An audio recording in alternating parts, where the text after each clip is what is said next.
Hey guys, and welcome to another episode of Spilling Guts Podcast. I am Don't Be Tardy for the Party, Luke Bradley. Don't be tardy for the party. I don't know what the fuck she said, but I am living, and I'm that little slice of Johnny Lemon, Jack. Ooh, she is. No, I was singing Kim Zolciak from Atlanta Housewives. Don't be tardy for the party. You love yourself a good housewife. I think your aspiration in life is to be a housewife. No, it's no, not to be one, but like just be a friend of. Just like pop in for a dinner. But when I watch it, I feel like I'm at dinner with the ladies, or I'm on a holiday. I'm in Jamaica with the girls. So that's how it feels when I watch them. I'm in Jamaica with the girls. You know, for the past 2 days, I've had like 2 songs stuck in my head.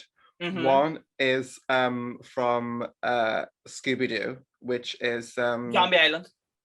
No, it's where the heck's girls, and I'm gonna put a spell on you. And that's from Witch's Ghost. And I got a meeting in the ladies' room. Be back real soon. Literally on a loop in my head for the past 2 days. That happens to me sometimes, where I will like wake up and just whatever it is straight away. It's like bing bang bong. I knew it. Bang, and then the whole day it's whatever my brain like ding. For like literally an entire week that was on a loop in my brain, and then I'll be out like say in Aldi or like on the dog walk, and it would just slip out my mouth. I'm like, you can't do that in public. You can do it at home all day long, but you can't be like in the meat section in Aldi going bing bang bong. Well, I mean, if you sing that song in the meat section in Aldi, you might just bag yourself some meat. You're gonna get yourself a ding dang dong. You're letting everybody know that you're a friend of Dorothy's, you know. So I don't know about you, but I always just get like a vibe, like straight. I just know, I can just tell. It's as if it's like embedded in our DNA. Like we go off like a certain like scent, and you can just like smell like the gay pheromones. I feel like that's what it is, because I can always just pinpoint, even the ones that like are, you know, lads. Lord, United. You're a hard girl. Bailey's is the hard stuff. Wasn't that, honey? Prison. Okay, I need to disclosure. This poster over here is bugging the tits off of me. Miss Michael is going to get ripped off this. Last time, for everyone out there, this isn't our first video, okay? This is our second video, but the first one's lying on the cutting room floor somewhere, bald and dust. Go on, tell the story real quick. Jack thought it'd be real cute to use iMovie. Clearly, you know, I didn't go to film school or nothing to not know that. Wait, you didn't go to film school? I thought you went to film school. So I had the whole episode edited. Boom, shaka kaka boom boom, was done, ready to go. And as I'm uploading, doing whatever, everything gets wiped. And we all know Miss iMovie doesn't save nothing. She doesn't do backups. She doesn't save. She has no receipts. She you buy from her and she doesn't give you a receipt, you know. She has zero respect. Zero respect. No contracts were signed. She done me dirty. She done me seriously dirty. So yeah. Sue the bitch. This is our second first attempt, but you know, perfection doesn't happen overnight. And maybe we'll resurrect that video at some point. When we're like years and years ago. I remember when you did that. I really love your choice of location right now. You're definitely the dumb blonde right first. You know, happy campers. I'm just here with my camping crew. We're about to go to some archery, like. Like Mercedes Diamond Demand, which is that fucking bow and arrow, which just. Gee. But you're definitely that dumb blonde bitch that gets caught shagging and gets machete through the left hip. Wearing the teeny weeny shorts that are like high waisted, little boob tube, blonde. Really shorts. As you like to go. Please. And you're sporting your finest Drew Barrymore, Casey Baker jumper right now. This jumper reminds me of Casey Baker. It does. Well, this is white. Casey's is more cream. But no, I'm gonna get you together because that's you wrong, bitch. That looks cream to Um, me. but you need to get your eyes tested. You need glasses, bitch. But no, I hear what you're saying. It's on the same street. But I like your choice of apparel. Yeah, I'm sporting my backwards. Hadn't fit. I'm trying to read it off the screen, and it's backwards, so I can't. But it's hadn't feet, mental institute, mental. But I can see it the right way around. Oh, can you? It's backwards for me. Well, you are backwards, so maybe. Speaking of clothing, yes, don't we have a doozy of an episode today? Oh, we do. What a great little segue! Wasn't that good? It was. Yeah, I got it myself. No, guys, listen. This week we are covering the 2020 shudder. I'm gonna go out there and say hit Slaxx.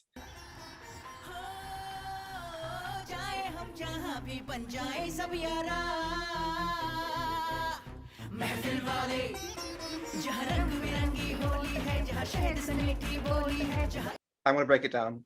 This is a pair of jeans, possessed jeans, going absolutely crazy on like the store employees, and it takes one new bitch to try and tame the carnage. And that's essentially that's it. That's it. But like, you heard right, a killer pair of motherfucking jeans, bitch. Some hip hugging, booty shaking, apple bottom jeans, bitch. No boots with no fur. Just a killer pair of jeans, both literally and metaphorically. You know what? I was going into this, I've said it before on the podcast, like, shudder is very hit or miss, more on the miss side than the hits. I think I've only seen one hit, that being Host. I forgot where I was going with it.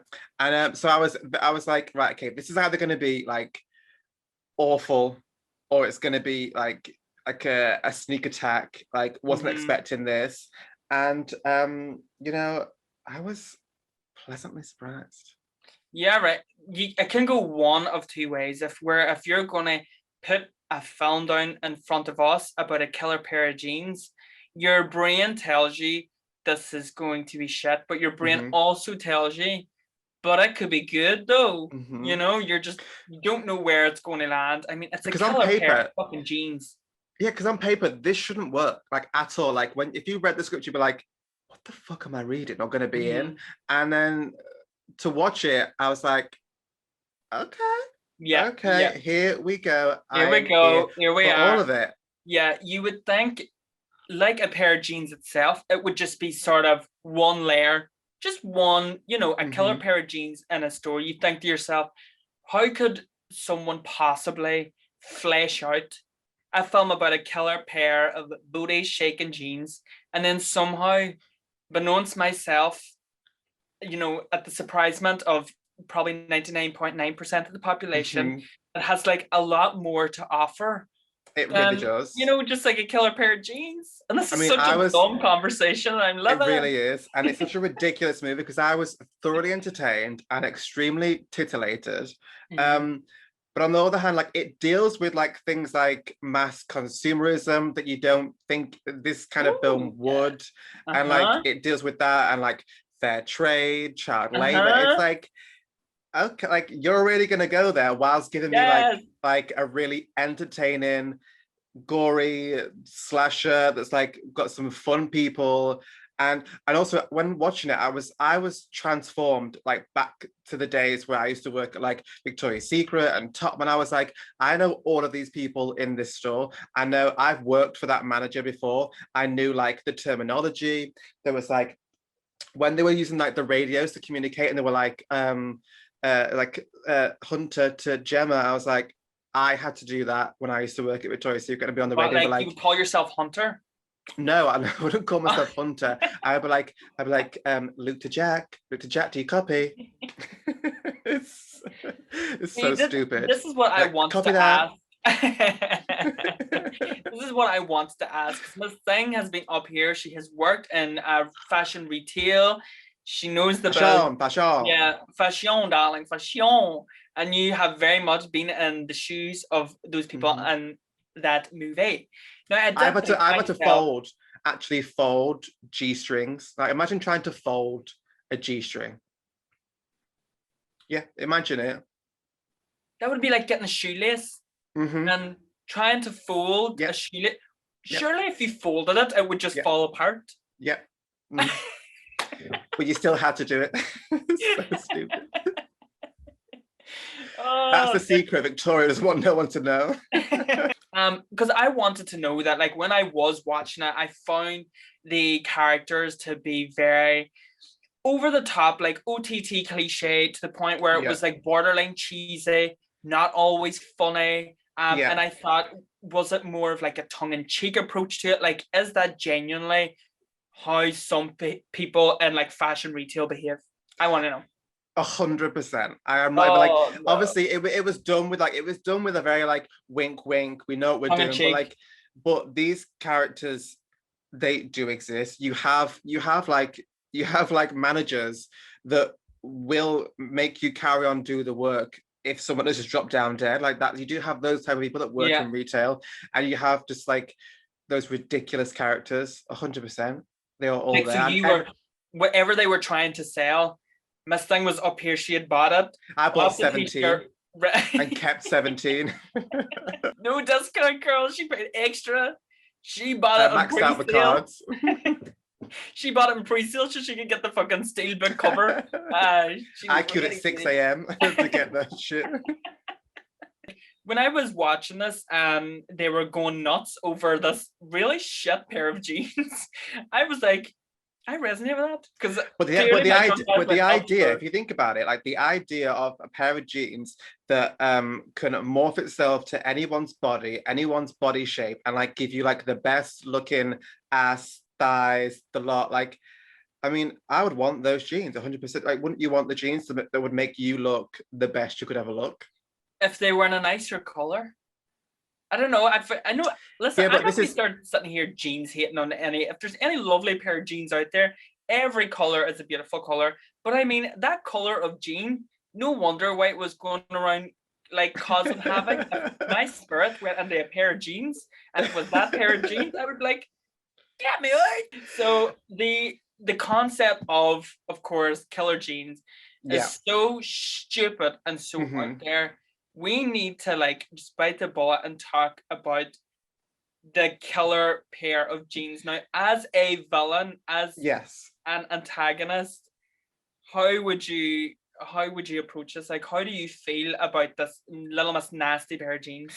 I loved it. Like, like it made me laugh. Like, because it, it killed a bitch. Like, it literally like snapped a girl in half, and then it cleaned up after itself.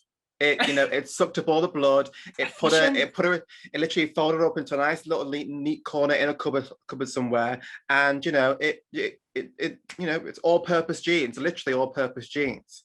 So they might want to invest in getting jeans that can do all. So where we can buy jeans, if I spill my drink, my jeans will come and clean it up, then crawl onto my legs, throw itself into the wash machine, and fold itself into the drawer. I'd pay good money. Just not kill me, and do everything but kill me. Do anything but choke me to death with your genie thighs. And then, but then you get like the point where I felt like they were trying to give it like a face, because like there was a point where like the back pockets were like like lifting up and like making like winky eyes, and like the jean is it the jean hole, like where you. Is it a hole like where you put your whole lower where you put your body? That was like a mouth. But I was cracking up when the jeans start to respond to the Bollywood music and was like doing a little dance and was just like having the best time of its life. And it was so funny. I will say, there was a whole chunk of the film, and it moves fairly quickly considering that the pair of It's only an jeans, hour and 16 minutes. yeah, like it does feel it, and like not in a bad way. It's actually like a good thing. It knows when to stop. It knows it's time to call it quits and put the jeans back in the cupboard. But it was like killing bitches off straight away. You know, there was nothing being dragged out, and I found myself like not really on board, and I couldn't quite get on board with it until the jeans started dancing, and then the jeans put itself on the mannequin, and then the mannequins coming down the hall, and then the mannequins like responding and like pointing at the camera, and I was like, as soon as that happened, I was like, I completely understand what you're trying to do. I get who you're trying to be. You really are so dumb, you know, that like I was living for it, but it took till the dancing for me to like, you know, buy a ticket to the show.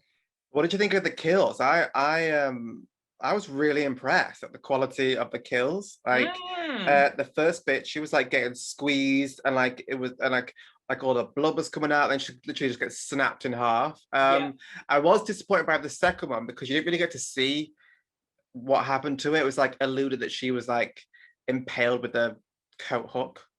Yeah, so the first one was a good one kind of off the bat, because you naturally, when you hear of a movie about a killer pair of jeans, you do think to yourself, how the fuck is this pair of jeans going to start fucking people up, you know? And then the first one was a really good way to start it off. The second one was I thought it would be like a series of Final Destination moments where the jeans would trip someone, or the jeans would, and then it wasn't until I think it kills the guy who I believe is called Lord.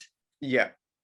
And just starts like literally was just chopping him up left, right, and center. I was like, here we go. This is what I wanted. Like this is what the level that I wanted, and you're delivering right now. Yeah, he was sliced and diced and served in a bed of rice. Like he was cut open left, right, and center, and I was like, okay, happy days. And then put back in a box to be shipped away. Put him back in a box.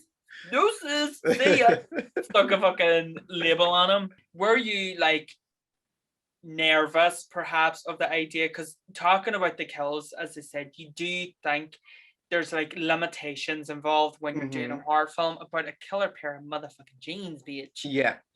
Was there like, had you seen anything like that? Has there been anything of that ilk that you've watched before?